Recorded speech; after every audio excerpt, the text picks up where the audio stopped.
everyone. Welcome back to the channel where we dive into health and wellness topics that matter to you. Struggling with weight loss despite eating less? Let's talk about why that might be happening. It's frustrating when the scale won't budge, even though you're eating clean, counting calories, and skipping dessert. But weight loss isn't just about calories in versus calories out. Your body is complex, and hormones, stress, sleep, and even undereating can all slow your metabolism. First, stress. When cortisol levels rise, whether from stress or extreme dieting, your body holds onto fat. It thinks it's in danger. So what can you do? Make sure you're getting enough protein. Aim for 1 gram of protein per pound of body weight.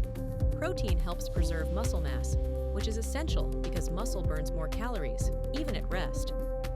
Next, sleep. Poor sleep messes with hunger hormones, making you crave sugary or fatty foods. Aim for 7 to 8 hours of quality sleep. Also, manage stress. High cortisol levels can hinder fat loss. Try activities like yoga, meditation, or a walk in the park to reduce stress. Eating too little can backfire. Your body needs enough calories to function and avoid starvation mode, which slows your metabolism.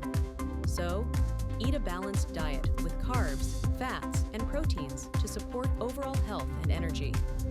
Lastly, exercise. High-intensity workouts are great, but too much stress can hurt your progress.